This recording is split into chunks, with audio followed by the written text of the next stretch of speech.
Salut tout le monde, j'espère que vous allez bien. De mon côté, ça va en tout cas par la grâce de Dieu. Et voilà, je vous retrouve encore dans cette nouvelle vidéo. Pour ceux qui ne me connaissent pas, je suis Jenny et bienvenue sur ma chaîne Jess TV, la chaîne de l'espoir, la chaîne qui vous donne la force et la chaîne qui pousse de l'avant ceux qui sont juste fatigués d'avancer. Donc voilà, je suis aujourd'hui venue avec un nouveau sujet, un thème que j'aimerais vraiment que l'on puisse décortiquer. Et nous allons parler de la famille. La famille qui est la base en fait, la famille qui est le début de tout, la famille qui est sacrée. Donc nous allons parler de la famille. Et avant d'aller un peu plus loin, j'aimerais déjà, comme à l'accoutumée, bien sûr, vous demander de vous abonner sur ma chaîne et de liker et commenter la vidéo et surtout de partager cette vidéo. Peut-être que vous ne vous retrouvez pas dans ce thème, mais il y a peut-être des personnes que vous connaissez, des personnes à qui cette vidéo pourrait être importante. Donc, partagez-la afin de maximiser le nombre de vues, mais beaucoup plus d'atteindre les personnes. Donc, voilà. Et j'étais en train de parler de la famille. La famille, de par sa définition banale, c'est l'ensemble de personnes constituées du père, de la mère et des enfants. Mais bon, il y a aussi des familles monoparentales. Il y a des familles où il n'y a que le papa et la maman, il n'y a pas d'enfants. Il y a aussi des familles où il y a seulement deux enfants avec des parents. Là, on parlait déjà des familles monoparentales. Bon, bref, voilà, vous avez un aperçu de la famille. Je sais que tout le monde sait de toutes les façons ce que c'est une famille. Donc là, je voudrais un peu parler des conflits par rapport, en fait, des conflits que nous trouvons au sein de nos familles. Vous voyez, il y a certains parents, en fait, qui eux-mêmes, hein, sans le savoir, créent des conflits par rapport, en fait, créent des conflits entre leurs enfants. Là, par là, j'aimerais juste dire que, bon, il y a certains traitements, là, on parle de certaines affinités qu'il y a entre le parent et un des enfants. Et lorsque le reste des enfants voient cela, ben voilà, peut-être ils ne réagissent pas, ils ne disent pas, mais ça crée tellement un complexe d'infériorité ou ça crée des choses à l'intérieur que l'enfant manifeste cela par des gestes. Vous allez remarquer que l'enfant a brusquement changé, l'enfant est devenu soit renfermé ou l'enfant est devenu turbulent, l'enfant est devenu insupportable. C'est peut-être dû à ce genre de choses. Il y a aussi d'autres problèmes entre... il y a certains parents qui, eux, traitent leurs enfants selon l'ordre d'arrivée. Je veux dire par rapport à la droit d'aînesse. Ça veut dire que le plus grand est beaucoup plus favorisé par rapport aux autres. Donc s'il y a quelque chose, c'est d'abord à lui qu'on va donner ou peut-être c'est seulement lui qui doit recevoir cela.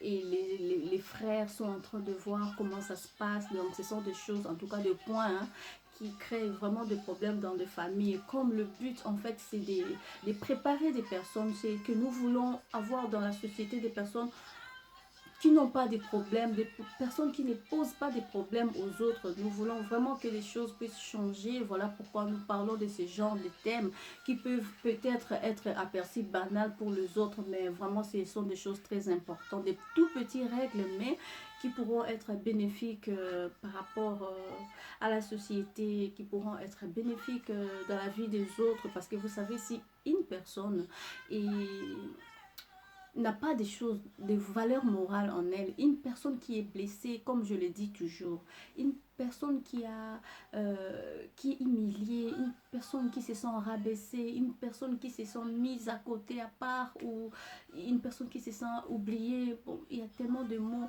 Alors, cette personne-là a beaucoup de difficultés pour produire ce qui est positif, vous voyez. Et c'est ça en fait le problème. Parce que si cette personne ne peut pas produire ce qui est positif, ça veut dire qu'il va produire ce qui est négatif. Et vous voyez dans la société, quand nous avons beaucoup de personnes qui sont négatives, en fait, c'est ce qui fait que les choses ne marchent pas, que ce soit dans le travail, le milieu professionnel, que ce soit entre les époux, que ce soit entre les amis et tout, parce que la base, au fait, au départ, il y avait déjà un problème. Donc c'est un peu ça. Il y a encore un autre point que je voudrais dire, c'est par rapport aux enfants entre eux aussi.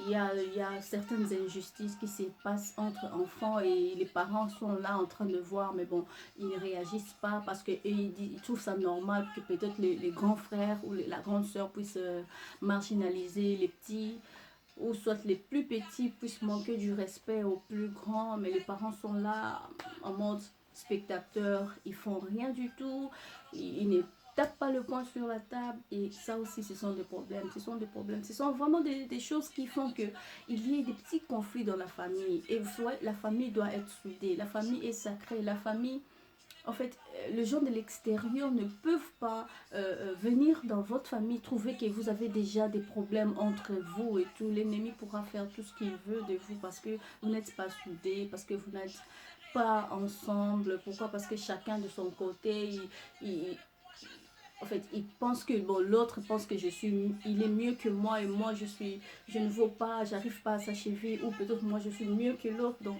ces petits problèmes là qui peuvent être résolus par les parents en fait. Voyez. Donc moi j'aimerais beaucoup plus interpeller les parents hein, à ne pas fermer les yeux par rapport à des choses pareilles parce que euh, c'est pas vraiment intéressant d'avoir une guerre froide dans la maison entre les enfants, et ça va arriver à un niveau où vous ne saurez plus rien du tout contrôler, ça sera vraiment trop tard. Donc dès le début, lorsque vous remarquez déjà certaines choses entre enfants, en tout cas entre vos enfants, enfin parmi vos enfants, essayez un peu déjà les orienter, essayez déjà de dire non, essayez de faire tout ce que vous pouvez faire pour permettre à ce que les choses se passent très bien dans votre famille, qu'il y ait de l'harmonie, qu'il y ait de l'amour, qu'il y ait de la tolérance, qu'il y ait l'esprit de pardon, et surtout, ce que nous voulons aussi dire, c'est nous voulons dire aux parents, c'est d'apprendre les enfants à prier ensemble, quelle que soit votre religion. Ouais, la prière, c'est vraiment ce qui produit des bonnes choses dans la vie de la famille. Voyez. La prière change des choses. Il y a des parents qui sont déjà fatigués, ils ne savent plus quoi faire. Les enfants sont devenus turbulents, les enfants sont devenus brigands, les enfants sont devenus insupportables, surtout ici en Europe. Ouais, chez nous en Afrique, bon, si l'enfant n'écoute pas, il y a beaucoup de méthodes que nous utilisons qui peuvent faire retourner les enfants dans le droit chemin. Mais ici, avec la loi d'ici, donc c'est pas facile. Donc, pour éviter d'en arriver là, moi je pense que les parents devraient déjà dès le bas âge essayer de faire la part des choses, de traiter les enfants sur le même pied d'égalité. Des... Voilà un peu ce que moi je peux dire. Ce sujet est grand. J'aimerais, par la grâce de Dieu, prochainement aborder ces sujets avec euh, Maman Pasteur Ruth, donc que vous allez découvrir sur ma chaîne. Donc voilà, la prochaine vidéo, ou je sais pas, prochainement, j'aimerais qu'on continue ces sujets, mais je serai pas seule. Hein, je serai accompagnée de Maman Pasteur Ruth, Dana. C'est elle qui va aussi, en tant que maman pasteur, apporter un plus par rapport à ces sujets. Donc aujourd'hui, moi, je m'arrête ici. Et j'aimerais déjà vous dire, si vous avez aimé cette vidéo, comme je l'ai dit euh, au départ, ne manquez pas de commenter. Beaucoup viennent sur mon WhatsApp et commenter, dire ça et ça, mais j'aimerais que vous le fassiez ici, parce que quand vous le faites ici, les autres voient aussi, vous voyez, parce que d'autres personnes n'aiment pas faire le premier pas. Donc, je n'aimerais pas que quelqu'un vienne commenter sur mon WhatsApp. Bon, peut-être que si c'est quelque chose de privé ou mais sinon, en tout cas, j'aimerais que l'on commente ici et que tout se passe ici pour aider les autres. Donc voilà un peu ma contribution par rapport aux problèmes de famille. Donc voilà, voilà. Merci beaucoup de m'avoir suivi et je vous dis ciao, à bientôt.